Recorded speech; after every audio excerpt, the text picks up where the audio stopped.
Hello. Hello. हाँ, बोलिए बोलिए। गुरुदेव जी के चरणों में बारंबार सत सत प्रणाम मालिक। आपका प्रणाम स्वीकार है, आपको भी प्रणाम। बोलिए बोलिए।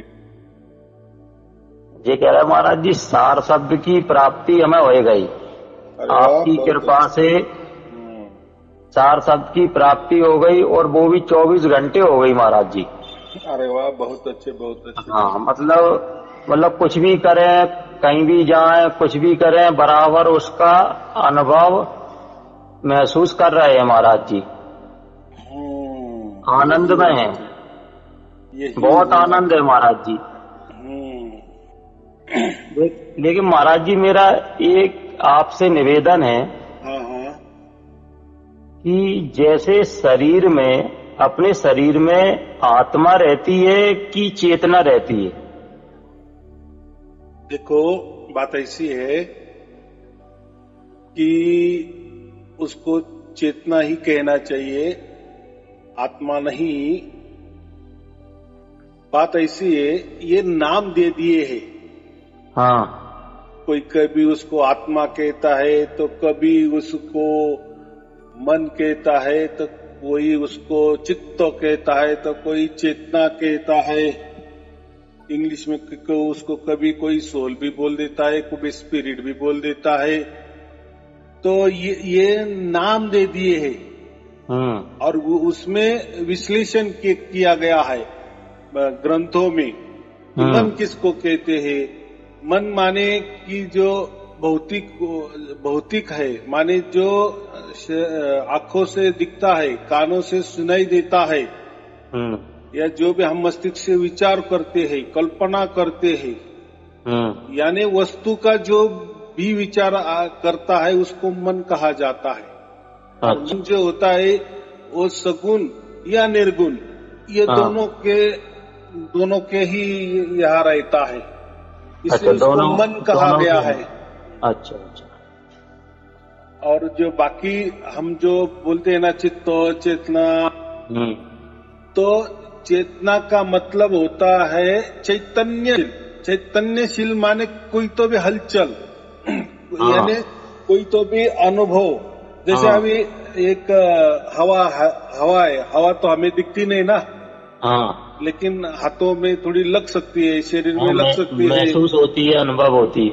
हाँ, तो लेकिन फिर तो अभी आप बोलेंगे तो फिर सार शब्द हमें महसूस हो रहा है, अनुभव हो रहा है।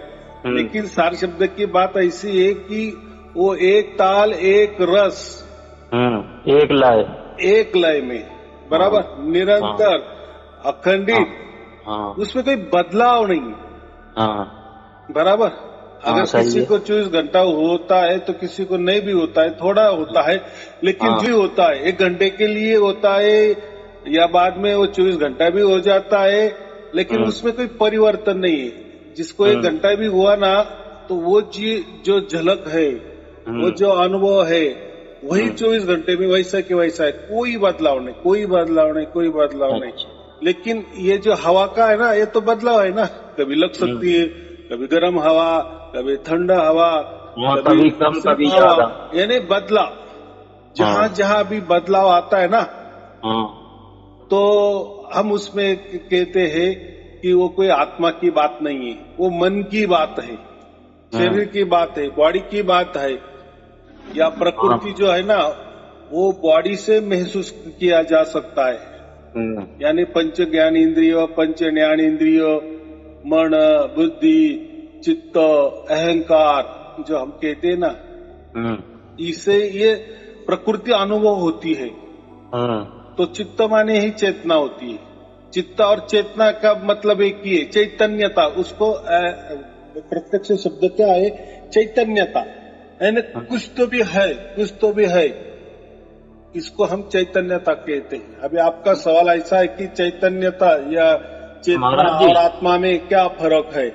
हाँ, मतलब हम ये पूछना चाहते हैं कि अपने शरीर में आत्मा रहती है कि चेतना रहती है? हाँ, तो मैं वही कह रहा हूँ।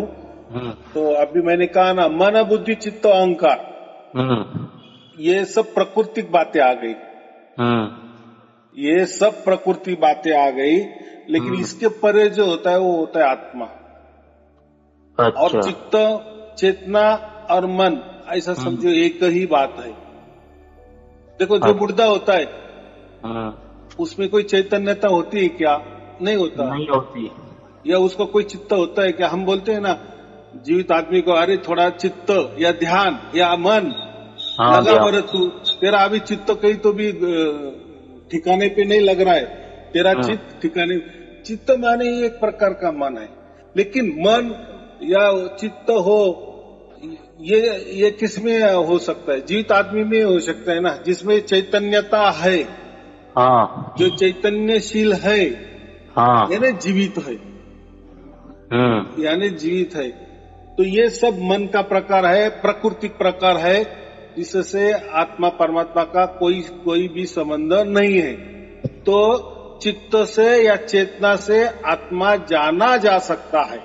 यानी ये ऐसा है कि हम बोलते हैं ना प्रकृति में कि थोड़ा परमात्मा पे ध्यान लगाओ, थोड़ा मन लगाओ, प्रवचन में मन लगाओ, या आध्यात्मिक में मन लगाओ, या चित्त लगाओ, तो वो बात होती है। लेकिन वो एक प्रकार का ऐसा समझो, थोड़ा सा एक द्वार है या झांकने वाली खिड़की है, विंडो है, झरोका है, लेकिन वो आत्मा नहीं है।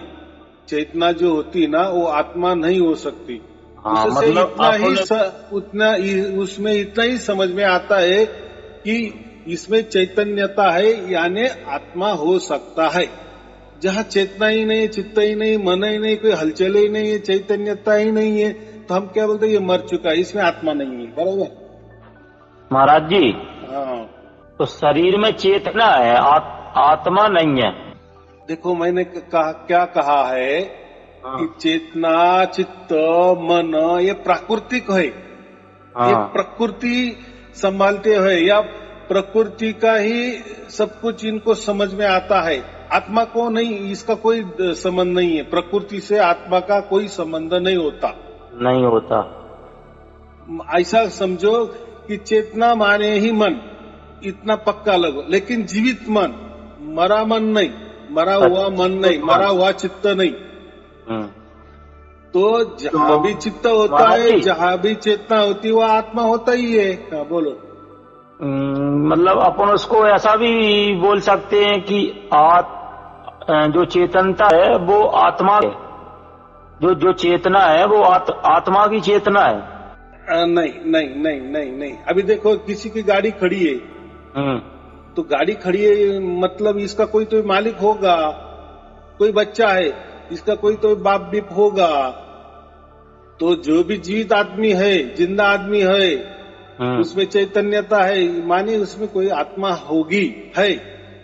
लेकिन चैतन्यता का, मन का, हलचल का आत्मा से कोई वास्ता नहीं है।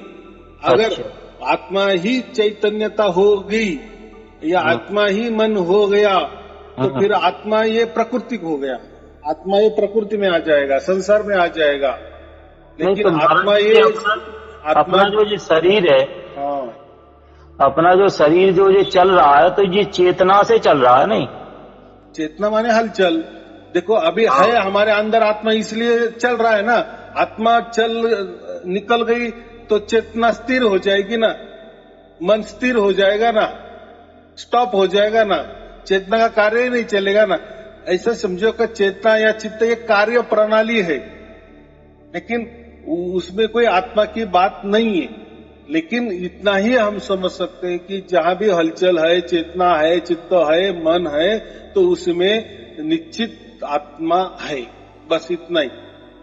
लेकिन जब आत्मा ही निकल जाती है तो फिर उसके अंदर कोई चेतना नहीं होती या मन नहीं होता, स्थिर हो जाता है। यानी वो कामकाज है ना, एक कार्यकारी होता है और एक मालक होता है। जैसा कोई बिल्डिंग का या कंपनी का मालिक है, लेकिन हम जब इसमें जाते हैं, कंपनी में जाते हैं, तो वहां सब देखरेख कौन करता है? मालिक थोड़ी होता है क्या, मैनेजर करता है ना। सर महाराज जी, हाँ, जैसे ये मतलब आत्मा और परमात्मा, तो परमात्मा अविनाशी है। हाँ, तो आत्मा भी अविनाशी है बराबर। हाँ, और परमात्मा अजन्मा है तो आत्मा भी अजन्मा है। एकदम बराबर। तो आत्मा जन्म नहीं लेती और बार बार मरती नहीं है, जन्म नहीं लेती, वो तो स्थिर और अचल है। नहीं नहीं नहीं नहीं, देखो आत्मा जो है ना, अभी आपकी आत्मा या मेरी आत्मा, हम जो बोल रहे हैं ना, मैं जो बोल रहा है, आप जो बोल रही है, हो गया हमारा आत्मा, बराबर। अभी ये 84 लाख योनि कौन फिरता है?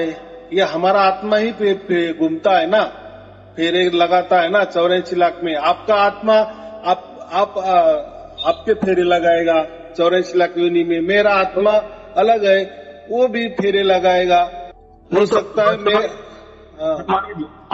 आत्मा 84 लाख योनियों में आत्मा भटकता है। आत्मा भटकता है, हम शरीर बदलते हैं, लेकिन उसमें जो आत्मा होता है ना, समझो अभी मैं आदमी हूँ, बाद में मैं प्राणी बन गया, तो मैं यही मनुष्य का ही आत्मा वो प्राणी में मेरा गया, लेकिन यहाँ मनुष्य चोला था, वहाँ क्या हो गया, प्राणी का चोला मिल गया। वही आत्मा ने समझो वृक्ष धारण कर लिए। आत्मा अलग अलग है महाराज जी, सबके अलग अलग, जितने भी लाखों करोड़ों अब्जों जितने भी होंगे, उतने उस सबके कार्य भाग अलग अलग, कर्म अलग अलग, भाग्य अलग अलग। मतलब इतनी आत्मा है फिर? हाँ, जितनी उतनी भाई, तमाम जीव और तमाम है, तो मतलब इतनी आत्मा है, सबकी अलग अलग आत्मा है। सबकी अलग अलग आत्मा है, लेकिन परमात्मा एक है। लेकिन परमात्मा एक है। जैसा मैं, आपने अगर मेरे प्रवचन सुनने होगे तो आपको सब समझ में आता है। ये आप सवाल ही नहीं करते। चलो ठीक है, प्रवचन तो हमने सब सुने आपके, तो फिर उसमें तो ये तो महत्वपूर्ण बात है ना। प्रवचन नहीं, मतलब ऐसा है जो हमने नहीं सुना हो। तो मैं उसमें सूरज का उदाहरण देता हूँ ना। हाँ, तो वही तो आपसे पूछा है। जैसे आप ये कहते हो कि सूरज एक जगह है, हाँ, लेकिन उसकी किरणें सब जगह पड़ रही हैं। सब जगह पड़ रही है, प्राणों तो उसकी किरणों का उपयोग सभी लोग कर रहे हैं। मतलब अपन को किरणों की आवश्यकता है, सूर्य की आवश्यकता नहीं है। बराबर है ना। तो अपने लिए किरणें महत्वपूर्ण है। जो सूरज जहाँ है वहाँ स्थिर है, बराबर। लेकिन हम तो नीचे है ना, हम तो उससे दूरी है ना। तो और हमें सोच रहे थे महाराज जी अपनी बुद्धि से, हाँ, हमारा सोचना ये था कि हम मतलब सूरज माने आत्मा समझ रहे हम, हाँ, कि सूरज माने आत्मा। हाँ। आत्मा कहीं, जैसे सूर्य कहीं है अलग, ऐसे आत्मा कहीं अलग है।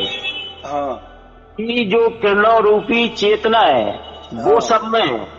हाँ, ये हम समझ रहे हैं मतलब अपनी बुद्धि से। तो ये क्या सही है?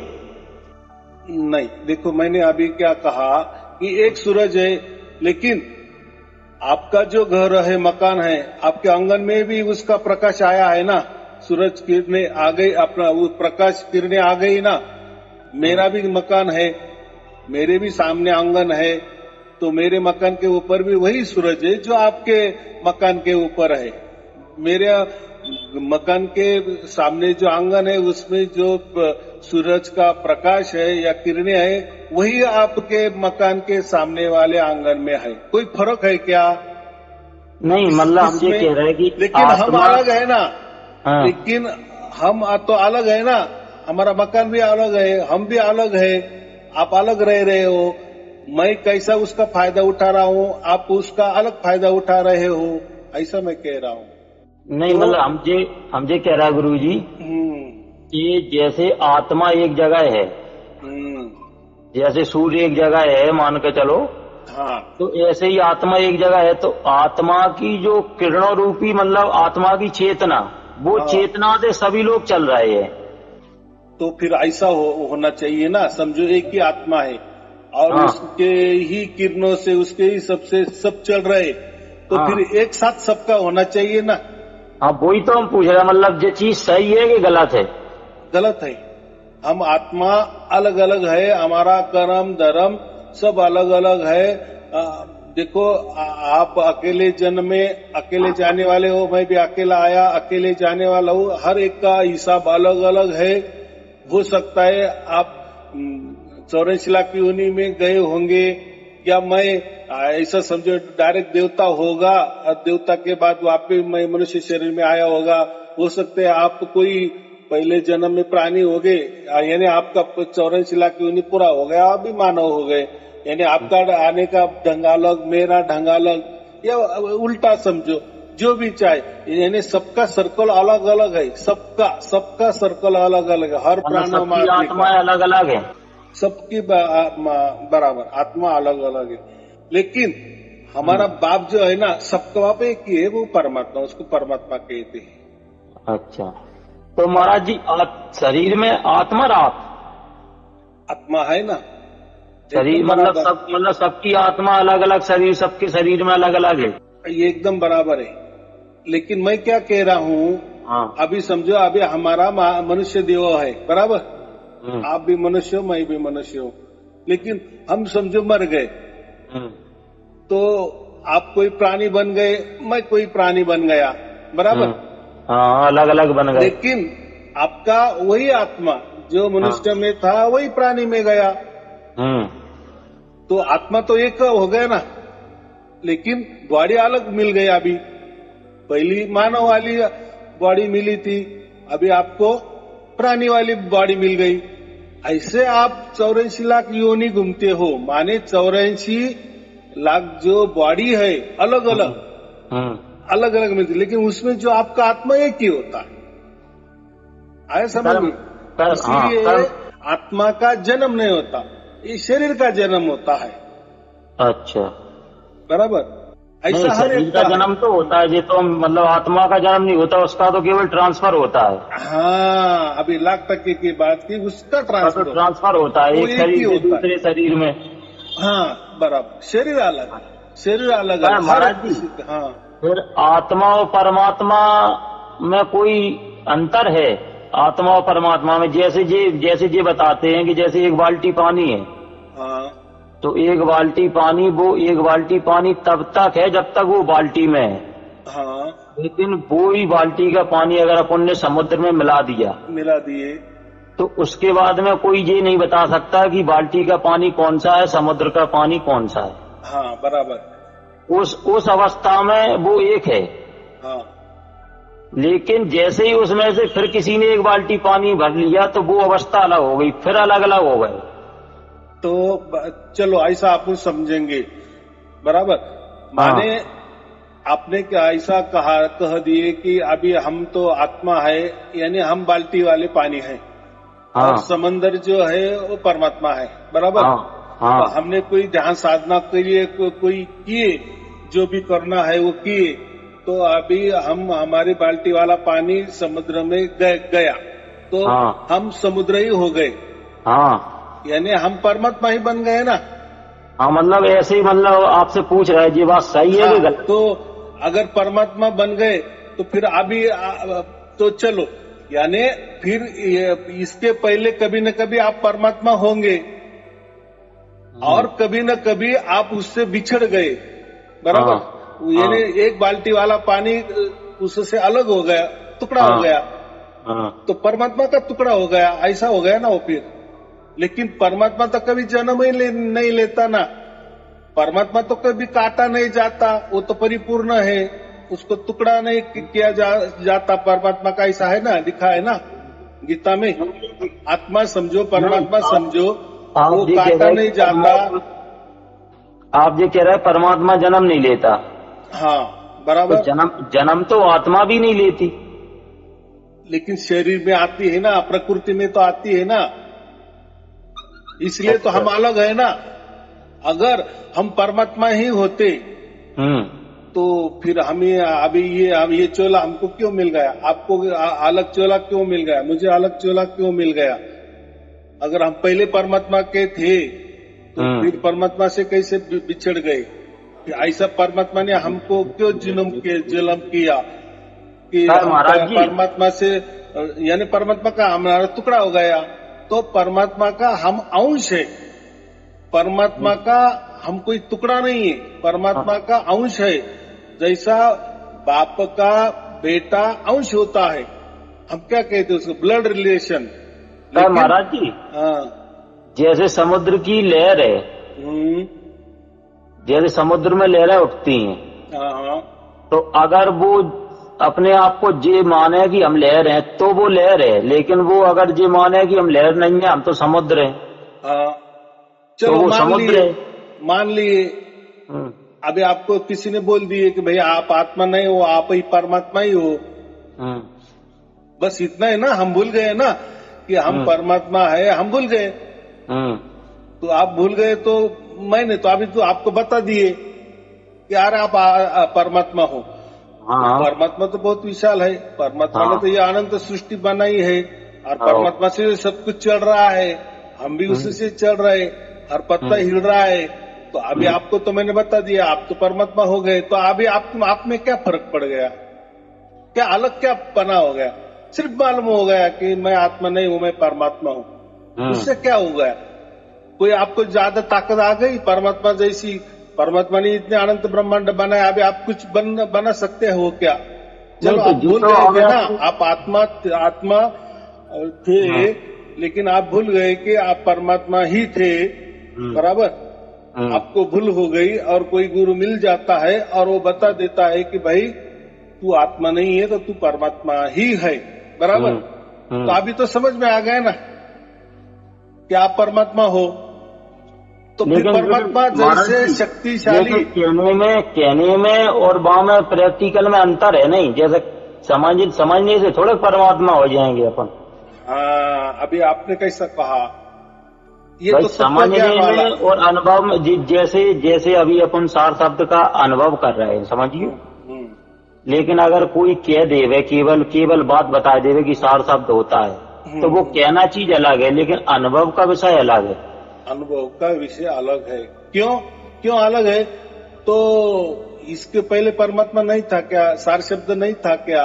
वो तो था ना, वो तो परमात्मा, हम तो सर्वव्यापी कहते हैं ना, सर्वव्याप्त है ना, उसने तो अनंत ब्रह्मांड व्याप्त किए है, तो किसी ब्रह्मांड में भी हम रह रहे तो हमको भी व्याप्त किए है ना।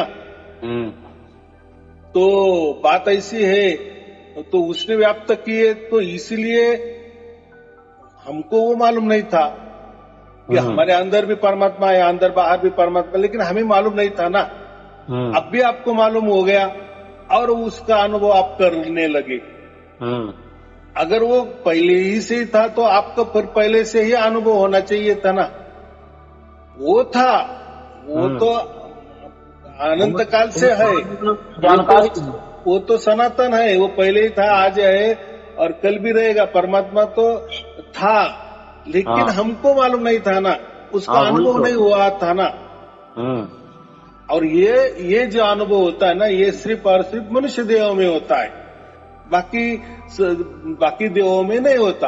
अभी चलो मनुष्य देहों में होता है तो बाकी लोगों को भी मनुष्य है कि नहीं, फिर उनको क्यों नहीं हो रहा है? महाराज जी, आत्मा स्थिर और अचल है। देखो, हम परमात्मा के अंश है, बराबर? लेकिन हम कभी भी आत्मा जो है परमात्मा में विलीन नहीं हो सकते।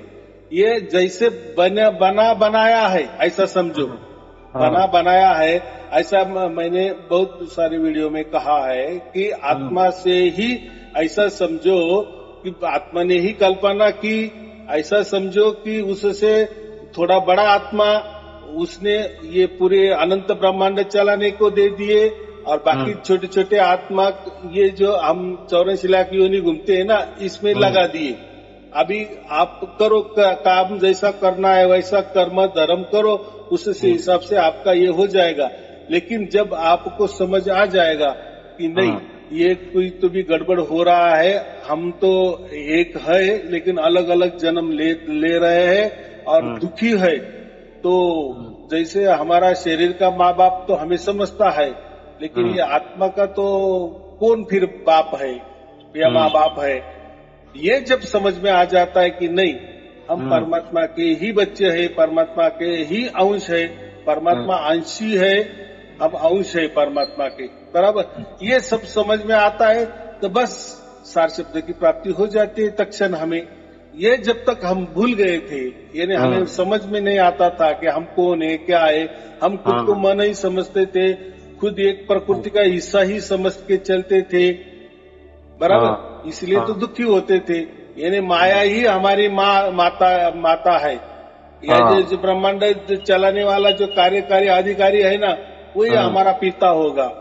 इसी ख्याल से हम यही चक्कर काटते थे। लेकिन मनुष्य जन्म में बुद्धि होती है और मनुष्य जन्म में शुद्ध बुद्ध होती है। फिर अभी आगे समझ में आ गया कि नहीं, हम परमात्मा के बच्चे हैं, अंश है, परमात्मा नहीं है।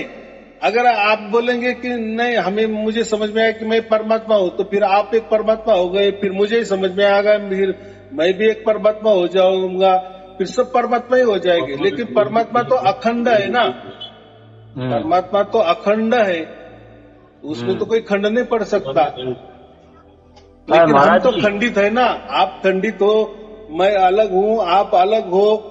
आप खाते हो तो आपके लिए खाना खाते हो, मैं खाना खाता हूँ मेरे लिए खाना खाते हो। आप कभी भी सो जाते, मैं कभी भी सो जाता हूँ। तो एक साथ तो हम नहीं करते ना। सोना जी आत्मा का विषय तो है नहीं है। क्या क्या? जैसे आप कह रहे हैं खाना या सोना, तो आत्मा न तो सोती है ना आत्मा खाती है। बात बराबर है, लेकिन ये शरीर के अंदर तो वो बंदी हुई है कि नहीं, पक्की हुई है कि नहीं। हम तो शरीर के बाहर नहीं जा सकते। हमारा आत्मा अगर ऐसी कोई लीला हो गई तो बात अलग है। मैं तो कहता हूँ ना, हम बाजू वाले घर में भी घुस नहीं सकते, हमारा आत्मा लेके नहीं जा सकते कि वहाँ क्या चल रहा है। मतलब महाराज जी आप क्या कह रहे हैं कि आत्मा अलग है, परमात्मा अलग है। अलग है, बराबर। मतलब आपका जो विचार है कि आत्मा अलग है। मेरा विचार नहीं है, ये कबीर साहब का विचार है। और कबीर बीजक में ये बारंबार हजारों बार कहा गया है कि आत्मा अलग है, परमात्मा अलग है। अलग है। अच्छा, तो आत्मा शरीर में रहती है, बराबर। अच्छा, मतलब शरीरों में उसका ट्रांसफर किया जाता है। अलग अलग शरीर धारण करती है, लेकिन परमात्मा कोई शरीर धारण करता नहीं। अच्छा, वो आजन्मा है, इसलिए उसको क्या कहे, आजन्मा है, वो जन्म की बात ही नहीं है। लेकिन आत्मा के लिए जन्म की बात है। अच्छा महाराज जी, आत्मा ही मुक्त हो सकता है, परमात्मा तो मुक्त ही है ना, वो क्यों मुक्त हो जाएगा। अच्छा, बराबर। जैसे सुरती माने अपन आत्मा कह सका या चेतना कह सका, ऐसा समझो। चेतना या ध्यान। सुरती माने ही आत्मा समझे ते भी चलेगा। अच्छा, और महाराज जी निरति माने विलीन। अभी देखो, जो है ना सुरती, निरति और शब्द, तीनों जब एक हो जाते ना, तो आप उसमें सुरती कौन सी है, शब्द कौन सा है और निरति कौन सा है, ये नहीं निकाल सकते, बाजू नहीं कर सकते। नहीं, मतलब हम ये कहना चाह रहे हैं, मतलब निरति माने विलीन होना।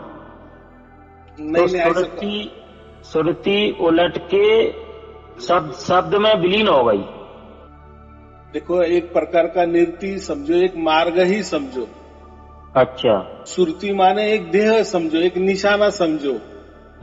और अब ये निशाना या जो लक्ष्य है या जो मार्ग है, हमारा कौन सा मार्ग है, परमात्मा का मार्ग है, या परमात्मा हमें पाना है। बराबर। जब सुरती और निरति ये ठान लेती है, सुरती माने हमारा, तो आप बोल रहे हैं ना, जैसे चैतन्यता समझो या चेतना समझो, तो मैं तो उसको आत्मा ही कहता हूँ। लेकिन ये जब ठान लेते हैं ना कि परमात्मा ही पाना है हमें, तो देखो, हम तो परमात्मा के यहाँ तो नहीं जा सकते, क्योंकि हम तो शरीर में बंधे हुए हैं ना, शरीर में हम बंधे हुए हैं ना, हम कहाँ शरीर के बाहर जा सकते। तब कब जाएंगे हम, जब मर जाएंगे तब, बराबर कि नहीं। अच्छा, तो अभी हम जीते जी तो परमात्मा को यहाँ नहीं जा सकते। और आत्मा तो सर्वव्यापी नहीं है, परमात्मा सर्वव्यापी है, ये तो आया समझ में। अच्छा, तो परमात्मा सर्वव्यापी है माने परमात्मा की पहुंच हमारे भी अंदर आई है कि नहीं, अंदर बाहर आए है कि नहीं। बराबर कि नहीं। तो हमारे नजदीक कौन है, फिर आत्मा के नजदीक कौन आ गया, क्या महाराज जी? परमात्मा ही आ गया ना। जैसे गीता में कृष्ण भगवान का और अर्जुन का जो संवाद चल रहा है, तो उसमें कृष्ण भगवान तो आत्मा को सर्वव्यापी बता रहे हैं, स्थिर बता रहे हैं, अचल बता रहे हैं। बराबर है। देखो, अगर आपने गीता पूरी पढ़ी तो कभी कृष्ण ने खुद को मनुष्य भी कहा है, खुद को मन भी कहा है, खुद को प्रकृति भी कहा है, खुद को कभी वस्तु भी कहा है, कभी खुद को आत्मा भी कहा है, कभी खुद को परमात्मा भी कहा है। तो आप एक नहीं ले सकते, बराबर।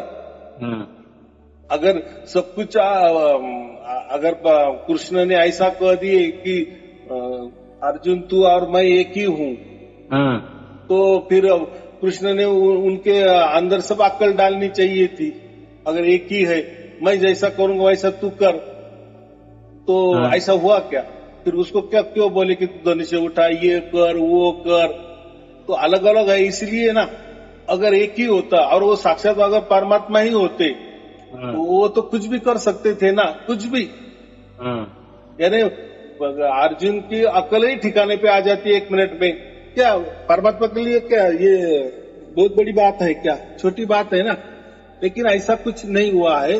वो समझाने के लिए, अभी जैसे मैंने आपको हमारी चर्चा बातचीत हो रही है, तो मैंने बहुत बार कहा कि अभी हम मनुष्य है, हो सकता है अगला जन्म हमारा प्राणी भी हो सकता है।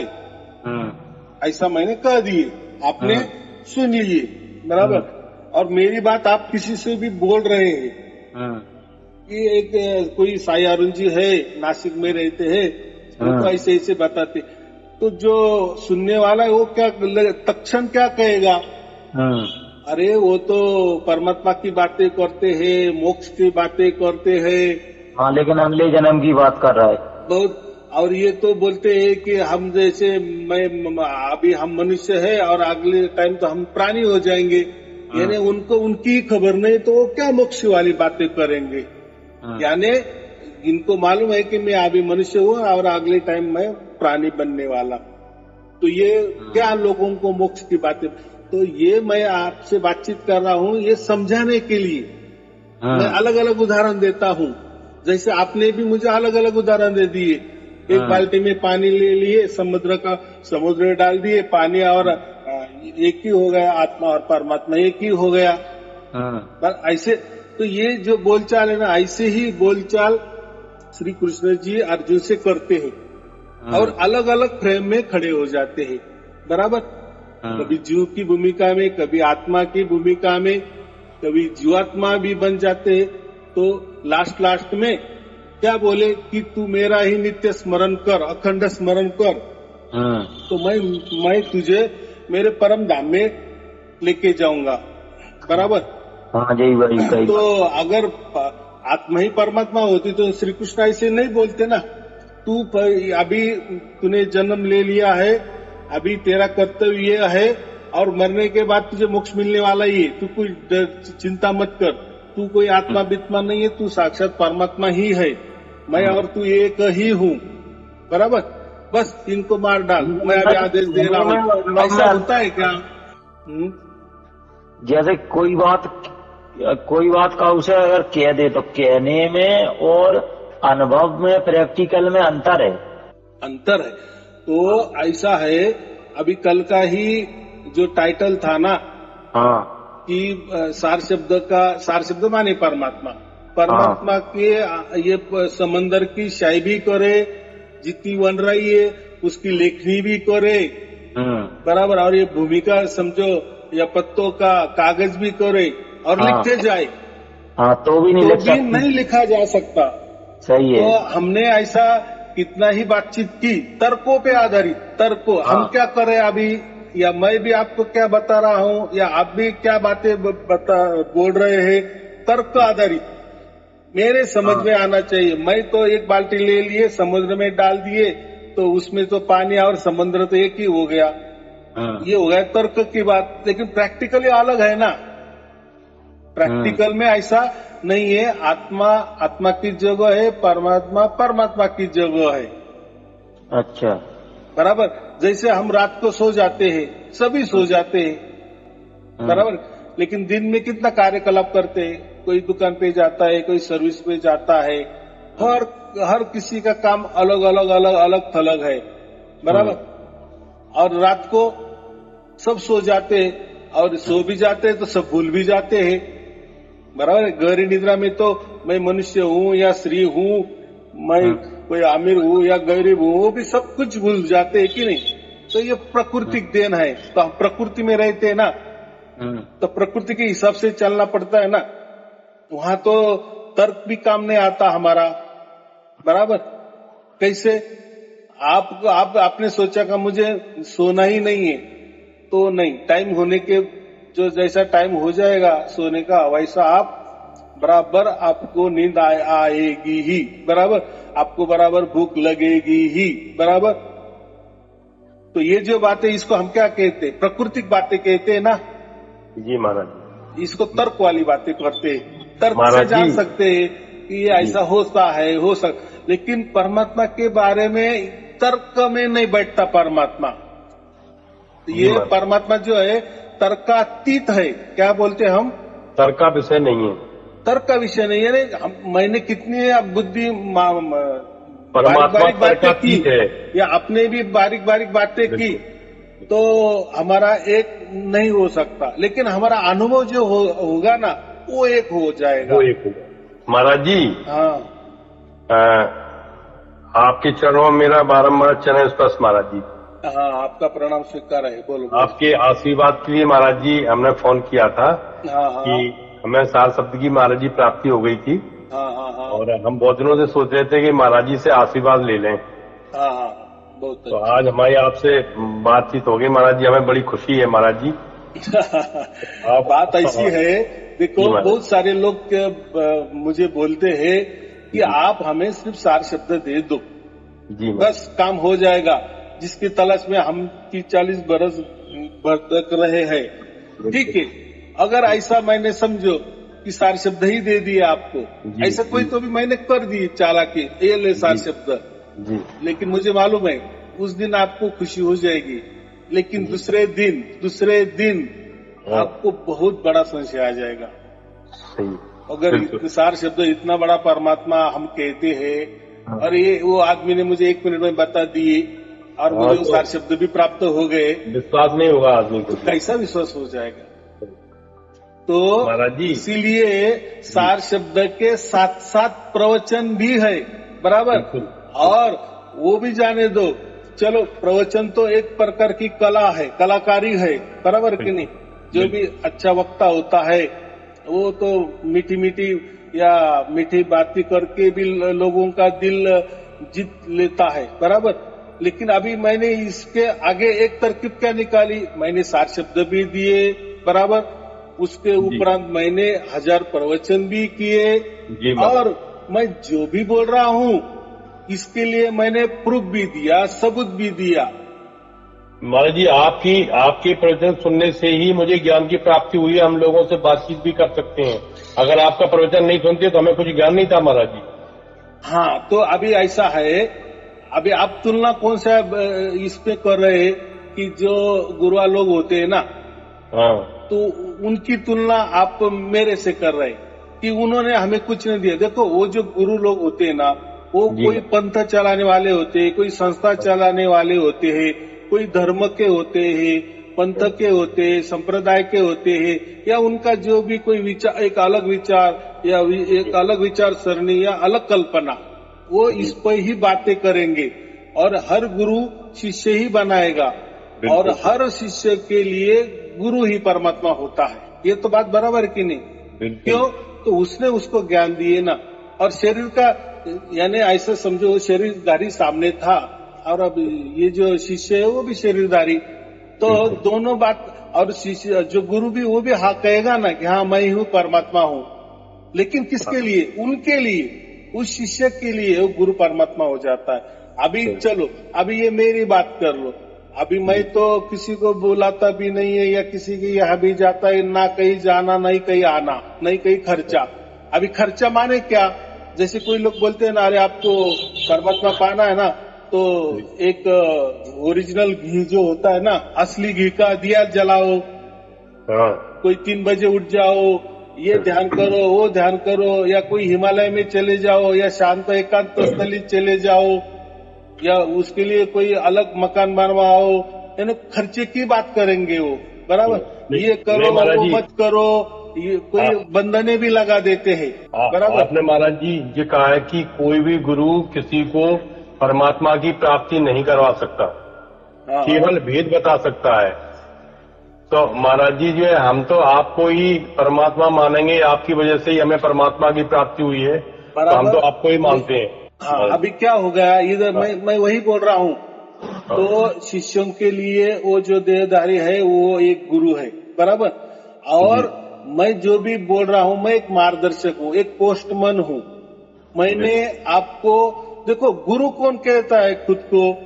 जो शिष्य को मंत्र देता है, तंत्र देता है, कोई अलग से कोई ध्यान धारणा बताता है, कोई टेक्निक बताता है, तू एक ऐसा कर, वहां ध्यान कर, यहाँ ध्यान टिका, फिर ये कर, फिर वो बंधन कर, वो कर, वगैरह वगैरह वगैरह, बराबर। उससे उसकी जो कोई शिक्षा, वो एक अलग प्रणाली है, बराबर। वो कुछ तो भी देता है, यानी मंत्र देता है, तंत्र देता है, कोई साधना बताता है। ये हो गया तो गुरु, सांसारिक गुरु है महाराज जी, बराबर ना। वो शारीरिक गुरु है ना, तो प्रकृति के मंत्र दे देगा वो, बाकी क्या देगा। अभी मेरे यहाँ कैसा है, मैं आपको कुछ देता ही नहीं ना। नहीं महाराज जी, आप तो मिल गए हमें, हमारा तो जीवन संभल गया महाराज जी, बराबर। आप मैं नहीं क्या मिलते करता तो हूँ, पता नहीं क्या थे, कहाँ थे, हमें पता नहीं था महाराज जी। मैं क्या करता हूँ, मैं सिर्फ बातचीत करता हूँ, यानी आपको एक मार्गदर्शन करता हूँ। और जैसे आप बातचीत सुनते हो, यानी आपके संशय मिट जाते हैं, वो जो माया का पर्दा गिर जाता है, या जो परमात्मा और आत्मा के अंदर जो पर्दा है वो गिर जाता है, और बाप और बच्चों का मिलन हो जाता है, या आत्मा या परमात्मा का मिलन हो जाता है। तो मैं ये काम करता हूँ। अभी आपको मैंने क्या कर दिए, डायरेक्ट परमात्मा को ही मिला दिए ना, बिल्कुल, ना कोई मंत्र देकर। महान कृपा है महाराज जी आपकी, बड़ा महान आशीर्वाद है आपको जो है, बराबर। मैंने वजह से ये प्राप्ति हुई है, उसके लिए मंत्र नहीं दिया, मैंने कुछ भी नहीं दिया, कुछ नहीं दिया। मैंने आपको डायरेक्ट परमात्मा से मिला दिए, और उसका अनुभव आप ले रहे हो, बराबर। बिल्कुल बिल्कुल। और आप जो भी कह रहे हो मैं मान रहा हूँ। और ये जो गुरु लोग क्या करते हैं, वो खुद को मिलाते हैं। यानी तुमको मैं बताता हूँ, 99% गुरु लोग क्या करते हैं कि तू मेरा ध्यान कर। शिष्य को क्या बताता है, भगवान मान लीजिए, हाँ मैं ही परमात्मा हूँ, मेरी ही फोटो लगा, और मेरा ही तू ध्यान कर। ध्यान के अंदर मैं उतरना चाहिए। तो जिसके ध्यान के अंदर उतर जाता है, वो बोलता है बस हो गया, परमात्मा तुझे मिल गया, बाकी क्या होता है। तो ये लेकिन कबीर साहब ने क्या कहा है कि ये देह वाले गुरु की बात नहीं की, उन्होंने विधि वाले की बात की, उन्होंने शब्द गुरु की बात की। उन्होंने क्या कहा, शब्द गुरु उसको दे दिया है। आप उनके अगर प्रवचन भी, कोई भजन है तो वो भी सुनेंगे, या मैंने तो कहा कबीर बीजक आप पढ़ेंगे तो उसमें आपको सब कुछ पता चलेगा। वो ये जो गुरु की बातें करते थे कबीर साहब, वो शब्द गुरु की बातें करते थे, लेकिन वो शब्द भी कौन सा, विदेही माने उसको कोई देह नहीं है। ये जैसे अ आ ई हम बोलते हैं ना, इसको देह है ना, कोई तो भी आकार है ना, कोई जो सगुन है ना, वो बोल भी सकते हैं ना, पहचान भी सकते हैं ना, उससे बात भी कर सकते हैं ना। यानी ये हो गए, ये जो शब्द है ये देही शब्द है, बराबर।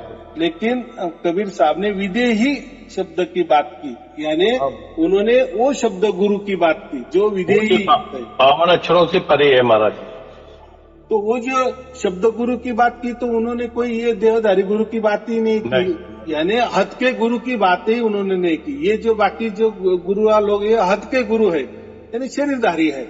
महाराज जी, हम आपसे थोड़ा निवेदन कर रहे हैं, एक प्रश्न है, हम पूछना चाह रहे हैं महाराज जी। हाँ। जैसे आपने कई बार हमने सुना है, आपने कहा कि पारस अगर एक बार लोहे को टच कर दी तो वो सोना बन जाता है। हाँ। फिर वो लोहा नहीं बनेगा, नहीं।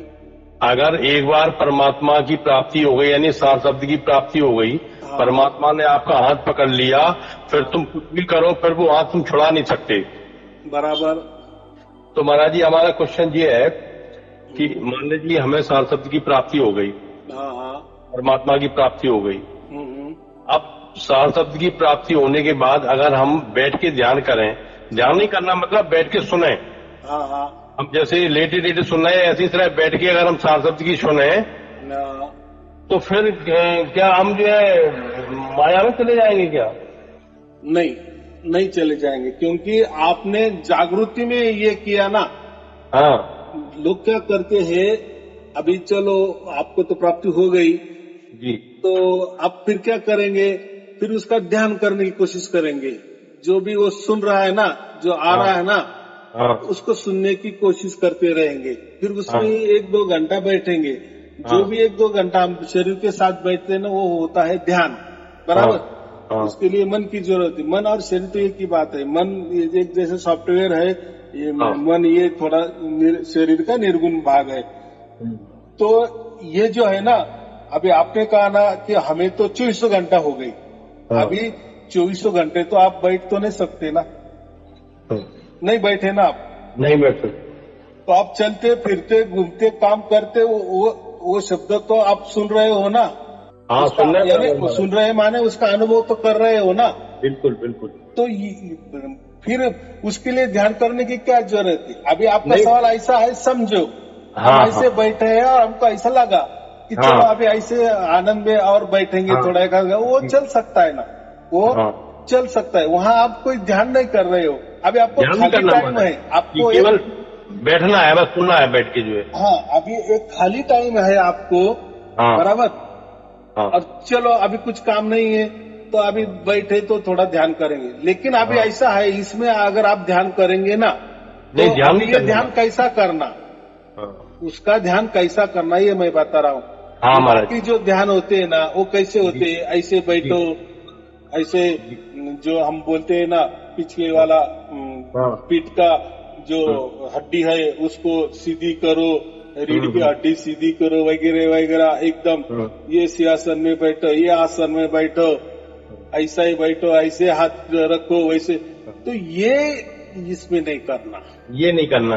हाँ, अभी आप बोले ना कि हमें अगर सुनना है, अभी कोई काम नहीं है, ऐसे तो फिर आप सोने पर यानी ऐसे गद्दी पे लेट गए, आराम से तकिया ले लिया और आराम से सुन रहे, कोई बात नहीं। कोई आराम चेयर जो कुर्सी होती है ना, सहज अवस्था में महाराज जी, सहज अवस्था में बैठ के बैठ सकते हैं। कैसे ही बैठो, कैसे ही बैठो, कैसे ही हिलो, कैसे ही डुलो, जैसे आपको लेटना है आधा लेटो, पूरा लेटो, जैसे आपको सुख महसूस होगा, शरीर को कोई भी थकान नहीं हो महसूस होगी, या शरीर को किसी भी एक शून्य यानी तकलीफ नहीं होगी, ऐसी स्थिति में करो तो वो कोई ध्यान नहीं होता। बराबर।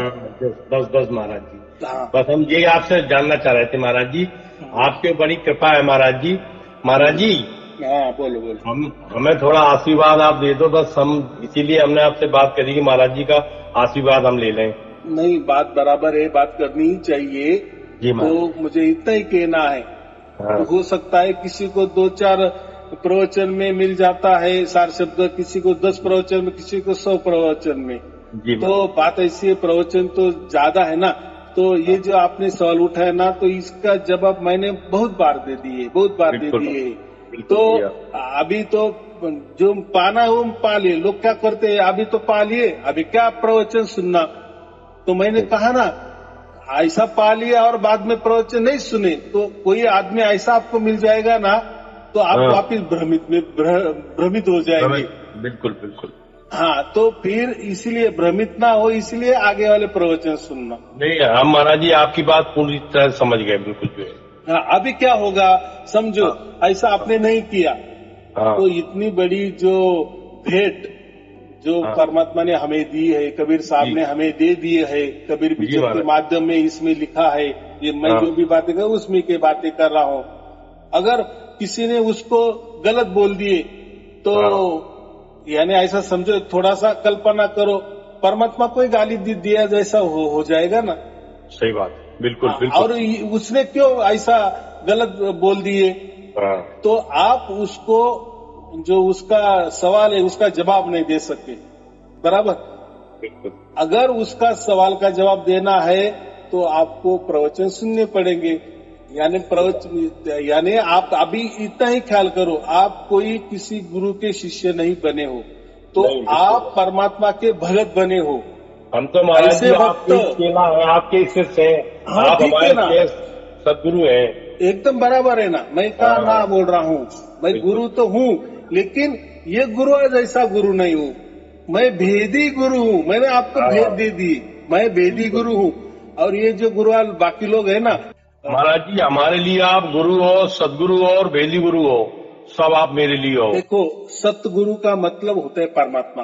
तो परमात्मा तो कोई देह में नहीं आता आया समझ में, तो वो अलग बात हो जाएगी। तो इसीलिए मैं क्या कह रहा हूँ, तो आप पूरे प्रवचन सुन लो। और आपको कबीर बीजक मिल गया है या नहीं मिला है? मिल गया महाराज जी, आपकी कृपा से मिल गया। महाराज जी हमें थोड़ा आशीर्वाद दे दो आप, बस जिसकी हमें चाह है आपके आशीर्वाद की। हाँ चलो ठीक है, तो मेरे प्रवचन में आशीर्वाद रहता ही है, तो अभी मैं दे देता हूँ, लेकिन बाकी भी प्रवचन सुन लो। मुझे यही कहना है कि आप कोई गुरु के शिष्य नहीं बने, तो आप परमात्मा में भक्त बने हो, इसको हम संत कहते हो। और संत का काम क्या होता है?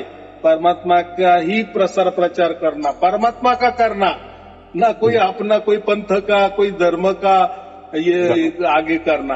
परमात्मा के लिए हाथ बटाना। परमात्मा कोई बोलता नहीं कि मेरा प्रसार प्रचार करो, लेकिन हमें जो चीज मिली है ना वो भी दूसरों को मिले, हमारा भला हुआ ना दूसरों का भी भला हो, यही संतों का काम होता है। तो आप संत बने, इसलिए दूसरों का भी भला करना है, माने ये चीज दूसरों को भी मिलनी चाहिए। नहीं, हम बता रहे हैं महाराज जी, हम बताते हैं लोगों। चलो ठीक है, आपको और आपके परिवार के लिए शुभ आशीर्वाद। सत साहेब जी, सत साहेब। हेलो, हाँ बोलो बोलो। ये कह रहे हैं महाराज जी, हाँ जैसे आप बता रहे हैं सदगुरु, हाँ, तो जैसे कबीर साहब है थे, हाँ, तो कबीर साहब को अपन का कह सका, सदगुरु कह सका? सतगुरु वो भी, हाँ, कबीर साहब को सदगुरु क्यों कि उनका और परमात्मा का इतना कनेक्ट था, तो इसलिए उन्होंने सबके लिए वो दे दिए। देखो बहुत सारे गुरु तो मंत्र भी देते हैं ना शिष्यों को, वो बोलते हैं किसी को बताना नहीं, बराबर। लेकिन कबीर साहब ने कबीर बीजक में कितना स्पष्ट कहा है, ये सबके लिए खुला कर दिए है, सबके लिए मैंने प्रकट कर दिए है। अभी जिसका भाग्य होगा उसको परमात्मा 100% मिल जाएगा, बराबर। अच्छा। और ये बाकी गुरु तो ऐसे कोई देते नहीं ना, इसलिए वो सतगुरु है। सतगुरु माने जो गुरु सबका भला हो ऐसा कहने वाला। अच्छा। ऐसे गुरु आजकल के गुरु लोग है क्या? नहीं ना, नहीं है। हाँ, यानी वो ये जो कबीर साहब है ना, ये निस्वार्थ भाव से उन्होंने सेवा की। महाराज जैसे कोई लोग, कुछ लोग ये कहते हैं कि जैसे कभी कभी जैसे परमात्मा के अवतार मान ले, जैसे सदगुरु कुछ ऐसे आते हैं संसार में, धरती पर। वो बात ऐसी है, वो भावना है, हमारी भावना है। जैसे हमारे माता पिता हमारे लिए भगवान है, हाँ, तो भगवान का काम तो कितना बड़ा होता है, तो हमारे माता पिता कर सकते हैं क्या? लेकिन हम क्या करते हैं, उनको भगवान का दर्जा देते हैं। अच्छा, यानी वो भाव है। तो वैसे गुरु को हम परमात्मा का दर्जा देते हैं, लेकिन परमात्मा कोई देहधारी नहीं आता कि या परमात्मा तो आजन्मा है, तो वो जन्म नहीं ले सकता ना। कितनी सहज बात है, आपने गीता की बात की। परमात्मा कभी जन्म लेके नहीं आता, नहीं लेता। क्यों जन्म लेगा? देखो वो तो इतना पूरी अनंत ब्रह्मांड चला रहा है ना, पल पल की खबर उसको है। एक जगह बैठ के सब कुछ हो सकता है कि नहीं? हो सकता है कि नहीं काम? तो उसका वो इतना विशाल है, वो इतना बड़ा है, वो उसको ही हम सर्वव्यापी कहते हैं ना। तो वो क्यों आएगा? तो वो किसी को बुद्धि दे सकता है ना, उसका संदेश किसी के माध्यम द्वारा वो बता सकता है ना। जैसा मुझे वो दे रहा है, मैं लोगों को दे रहा हूँ। हाँ। लेकिन यहाँ मैंने गड़बड़ कर दी। हाँ, मेरे पास आ जाओ। हम मुझे कबीर साहब ने संदेशा दिया है, लेकिन जो मेरे पास आएगा मेरा शिष्य बनेगा, उसको ही मैं संदेशा देगा। तो वो संदेशा झूठा है, वो संदेश वाहक नहीं हो सकता, वो पैगंबर नहीं हो सकता, क्योंकि परमात्मा ऐसा कभी नहीं कहेगा। ठीक है, उन्होंने माध्यम किसी को बनाया, लेकिन अभी बनाया नहीं बनाया, लेकिन वो तो हमें समझ रहा है ना कि ये बंदा अगर उसका ये स्वार्थ के लिए उसका उपयोग कर रहा है, माने इसको कोई परमात्मा ने कोई संदेशा नहीं दिया है। अगर इसको खुद परमात्मा ने संदेशा दिया होता कि स्वार्थ सेवा होती तो ये सबके लिए देता, बराबर की नहीं। तो ये होता है, वो समझने की एक परीक्षा होती है। तो इसलिए मैं कहता हूँ आप संत बन गए हो तो आपको बहुत ये आना चाहिए, इसके लिए आप पूरी वीडियो सुन लो। चलो ठीक है, आपको और आपके परिवार के लिए शुभ आशीर्वाद। सत साहेब जी, सत साहेब जी, सत साहेब जी।